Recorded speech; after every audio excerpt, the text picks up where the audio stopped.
ကျမ3နှစ်အရွယ်တုန်းကနာမကျန်းဖြစ်နေတဲ့မင်းသားကြီးကိုအဖော်ဖြစ်နေအရှိနန်းတော်တွေကိုဝင်ရောက်ခဲ့ရတယ်ပထမနေ့ညမှာသူကအပြင်ဘက်မှာအိပ်ပြီးကျမကအတွင်းဘက်မှာအိပ်တယ်ကျမသူ့ကိုနည်းနည်းလန့်တွန်းလိုက်တယ်မင်းသားအကိုကြီးနို့ထိန်မမကိုအလဲမှာအိတ်ခိုင်းလို့ရမလားသူကျမဘက်ကိုလှည့်ကြည့်တယ်မရဘူးကျမတက်ပြင်းဆိုင်ပြီးလှည့်အိတ်လိုက်တယ်အင်ဂျီအတွင်းမှာလှုပ်ဝက်ထားတဲ့အယိုးသားတစ်ချောင်းကိုထုတ်ပြီးကိုက်စားလိုက်တယ်သူကကျမကိုပြန်လှည့်စီပြီးစီပတ်ပတ်လေးဖြစ်နေတဲ့မျက်နှာကိုကြည့်တယ်ကျမအယိုးသားကိုသူ့စီတိုးပေးလိုက်တယ်မင်းကိုနည်းနည်းပေးမယ်နော်လူတွေပြောတာတော့မင်းသားကယောဂကြောင့်ကြာကြာအသားမစားရဘူးဆိုတော့တေချာပေါက်အရန်လိုချင်နေလိမ့်မယ်အမေနဲ့အဖေတေဆုံးပြီးနောက်မှာအဖေအကိုတို့ကကျမကိုပြုစုဆောက်ရှောက်မယ်ဆိုပြီးစစ်တူကြီးအိမ်ထဲကိုဝင်လာပြီးကူအိမ်ရဲ့ပိုင်ဆိုင်မှုတွေကိုတင်းယူသွားခဲ့တယ်ကျမကိုတော့ပိန်ပါပြီးကြောက်တတ်တဲ့ကလေးတယောက်လိုပြုစုပြီးကြီးပြင်းစေခဲ့တယ်နန်းတော်ထဲမှာနာမကျန်းဖြစ်နေတဲ့မင်းသားအတွက်အဖော်တေချာတယောက်ကိုရွေးချယ်တဲ့အခါမှာမမကြီးကကျမကိုရှေ့တန်းထုတ်လိုက်တယ်ကျမအတက်နဲ့သူတို့မိသားစုအတွက်ဘယင်မိသားစုအစင်တန်းကိုလဲလှယ်လိုက်တာပါပဲသူတို့အတွက်တော့ကံကောင်းတဲ့မိန်းကလေးတယောက်လိုတာပဲဖြစ်ပြီးကျမက3နှစ်သာရှိသေးပြီးတကားကန့်ကိုတော့ကိုယ်တိုင်မကြော်နိုင်သေးတာကိုစိတ်မပူကြဘူးမင်္ဂလာပွဲနေ့မှာတကားကန့်ကိုကြောက်ပြီးကျမမျက်နှာနဲ့တိုက်လဲကျသွားတယ်လူတွေကရေကြတယ်ဒီကလေးကအရန်ယူလိုပဲလဲတဲ့အချိန်မှာမျက်နှာကိုတော့ကာကွယ်မထားဘူးစစ်သူကြီးမိသားစုတစ်ခုလုံးကဒီလိုကလေးတယောက်ပဲကြံခဲ့တာကံမကောင်းဘူးနော်ညမှာမင်းသားကကျမအင်ဂျီထဲကထုတ်လာတဲ့အယိုးသားကိုကြည့်ပြီးခေါင်းခါတယ်ဒီနေ့နေ့လယ်မှာမင်းမျက်နှာနဲ့လဲခဲ့တာအယိုးသားကိုကာကွယ်ဖို့ပဲ你白日里是为了护着这肉骨头才由着自己脸着地ကျမဂုံယူနေတယ်အန်ညံကောင်းတယ်မလာ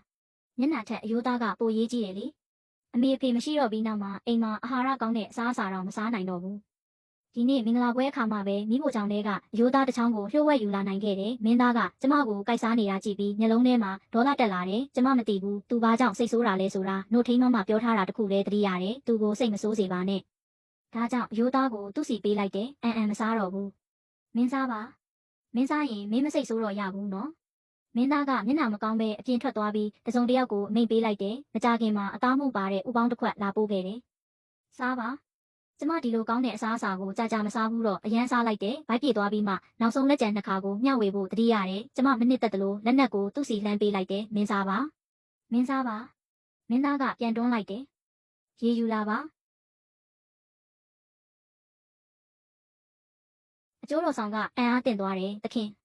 သူ3နှစ်ပဲရှိသေးတယ်主子他才3岁ထွက်သွားမင်းသားကသူ့ကိုထုတ်ပစ်ပြီးကိုရိုင်းပေါ်ဝါနဲ့ကျမမျက်နှာနဲ့လက်ကိုတန်ရှင်းပေးတယ်သူ့ကိုယ်ထဲကစေးနှံတွေထွက်နေတယ်အဲ့ဒီနှံကအမေနဲ့တူတယ်မင်းသားကိုမင်းအမေလိုပဲနော်သူတို့ပြောတာမင်းတည်သွားရင်ငါလည်းမင်းနဲ့တူညီတဲ့တည်ရင်းမှာအိပ်ရမယ်တဲ့ကျမကောင်းတယ်ပြီးပြောလိုက်တယ်ငါတို့အမေဖေတည်ရင်းထဲမှာအတူအိပ်ရမလား娘亲啊太子哥哥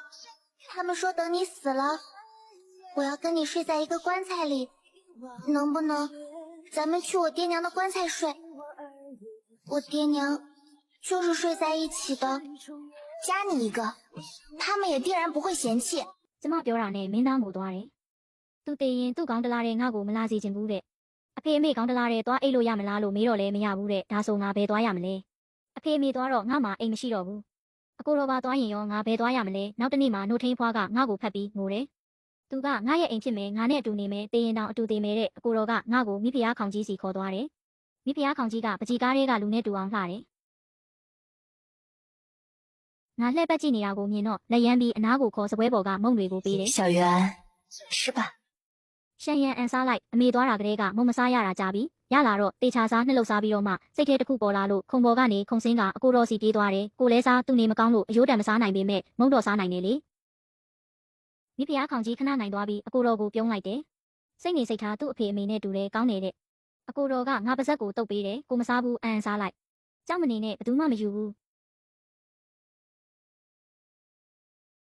ငါနေရပြန်ထိုင်ကမုံကိုဖြည်းဖြည်းစားရင်စပွဲပေါ်ကကြံမုံတွေကိုစိုက်ကြည့်နေတယ်မိဖုရားခေါင်ကြီးကကြံနာတွေကိုထုတ်ပေးပြီးအိမ်ပြန်မှဖြည်းဖြည်းစားခိုင်းတယ်ငါသူ့ကိုပြုံးပြလိုက်တော့သွားဖြူဖြူလေးတွေပေါ်လာတယ်သူ့ဘေးကကောင်လေးတယောက်ကငါ့ကိုတစ်ချက်မလွတ်တမ်းစိုက်ကြည့်နေတယ်တကယ်လောဘကြီးတယ်စားတတ်တာပဲအကိုတော်တကယ်ဆိုးတယ်ဒီလောက်ငယ်တဲ့ကောင်မလေးကိုလက်ထက်ရတာငါသူ့ကိုမျက်စောင်းထိုးလိုက်တယ်အန်ကမငယ်ဘူးအန်လက်ထက်လို့ရပြီ安安已经能嫁人了ကောင်လေးကငါ့ကိုမျက်နှာရွက်ပြပြီးအနားပြေးလာတယ်သူကငါထက်ခေါင်းတစ်လုံးစာပိုမြင့်တယ်ငါခေါင်းမောကြည့်တော့သူ့မေးစေပဲမြင်ရတယ်သူကအရန်ကုန်ယူနေတယ်မင်းကကောင်လေးကလေးလက်ထက်တယ်ဆိုတာဘာလဲသိလားသိတာပေါ့လက်ထက်တယ်ဆိုတာအတူအိတ်တာသိရင်လဲအတူမြုပ်တာခေါင်းတလားတစ်လုံးနဲ့အိတ်တာကျမအဖေမေလို့ပေါ့睡一个棺材像我爹娘那样ကောင်လေးကစကားဆက်ပြောချင်သေးပေမဲ့မိဖုရားခေါင်ကြီးကပြန်ဆွဲခေါ်ပြီးပါဇက်ကိုဖုံးလိုက်တယ်ယုံချင်းမင်းရဲ့အမတော်ကိုမယုံမသေးမလုံးနဲ့ယုံချင်းကအော်တယ်ကောင်လေးကလေးဘလို့အမတော်လဲတဲ့အကိုတော်ကတားတော်ကြီးဆုံးယုံချင်းကတားတော်9ယောက်မြောက်ယုံချင်းကကျမကိုမကြိုက်ဘူးသူကမနဲ့စောစောထားပြီးစာချက်ဖို့အရှိနန်းတော်ကိုပြေးလာကကျမကိုနှိုးပြီးအတူသွားကစားခိုင်းတယ် မင်းကမိဖုရားဆိုတော့စာမတက်တာနဲ့ဖြစ်မလားငါက3နှစ်သားမှစာစတက်တယ်မင်းက4နှစ်တော့နီးပြီလာစာသွားဖတ်တဲ့သူကကျမကိုစပွဲနားမှာထိုင်ခိုင်းပြီးဆရာကြီးရဲ့ခေါင်းခါရင်ရွတ်ဖတ်နေတဲ့ကြီးဟုတ်ရှဲတွေကိုနားထောင်ခိုင်းတယ်ခဏနေတော့ကျမအိပ်ပျော်သွားတယ်ဆရာကြီးကကျမကိုကြည့်ပြီးတက်ပြင်းချတယ်သားတော်ကငယ်စဉ်ကလေးကထက်မြက်ပါတယ်2နှစ်သားမှအလွန်ယူကိုရွတ်နိုင်ပါတယ်ရခင်မင်းတရားကြီးရဲ့အနှစ်သက်ဆုံးမြေးတော်ပါချားနာမှမဟုတ်ရင်ဒီလောက်ငယ်ပြီးမိုက်တဲ့ကောင်မလေးကိုမိဖုရားအဖြစ်မပေးဆက်ပါဘူးတဲ့ကျမနိုးလာတော့အနားကမင်းသားတွေကကျမကိုပြောင်းလိုက်ကြတယ်ဒီလောက်ငယ်တဲ့ကောင်လေးကလေးမိဖုရားလို့ရတာမင်္ဂလာဆောင်လေးကတကားကုံမှာလဲကြပြီးခွေးတွေစားတဲ့ပုံလဲကြတယ်သူ့မိုက်တဲ့ပုံကြည့်ပါဇက်ကတတွေးတွေကြနေတယ်ကျမခေါင်းထောင်လိုက်ပြီးတတွေးတုတ်ကမိုက်မဲစွာသူတို့ကိုကြည့်လိုက်တယ်အကိုတော်တို့မင်္ဂလာပါဒီလူတွေရုတ်တရက်စကားရက်သွားတယ်哥哥们好。တယောက်ကတိုးတိုးပြောတယ်မျက်နှာကတော့လှတယ်မိုက်တဲ့ပုံပဲတဲ့小傻样儿， ဒုတိယမြောက်မင်းသားကအကိုတော်ထက်ရက်အနေငယ်သာငယ်ပြီးတောင်ဘက်နယ်ဆက်ကိုစစ်ချီသွားပြီဖြစ်လို့စာတင်ကျောင်းမှမရှိဘူးတတိယမြောက်နဲ့စတုထမြောက်မင်းသားတို့ကအသက်ချင်းစင်တူပြီး9ယောက်မြောက်မင်းသားထက်နည်းနည်းကြီးတယ်သူတို့2ယောက်အတူထိုင်ပြီးအလဲနေရာကိုလွတ်ထားကကျမကိုလာထိုင်ခိုင်းတယ်ကျမခေါင်းအောင်သေးလေးကိုပွေပြီးသွားထိုင်လိုက်တယ်သူတို့စာချက်တဲ့လက်မောင်းကိုစာအုပ်အနားမှာတင်ထားတယ်ကျမခေါင်းပေါ်မှာအိပ်ပြီးခဏနားထောင်ခဏအိပ်တယ်သူတို့2ယောက်ကကျမရဲ့စံထုံသေးလေးကိုခိုးကင်နဲ့ဆန့်ထားတဲ့လက်အသေးလေးကိုခိုးကင်တယ်ယုံချင်းကနောက်မှာကျမကိုကျေးဇူးမတိတတ်ဘူးလို့ဆိုပြီးကျမကိုဂရုမစိုက်တော့ဘူးစာချက်ပြီးရင်လည်းတယောက်တည်းလမ်းလျှောက်သွားတယ်ဟန်မင်းမာသာအရှိနန်းတော်ကိုပြန်သွားဟန်ပြန်တက်ရဲ့လားကြည့်တဲ့ကျမစာတင်ကျောင်းဝမှာရက်ပြီးဘယ်လန်းသွားရမှန်းမသိဘူးတတိယမြောက်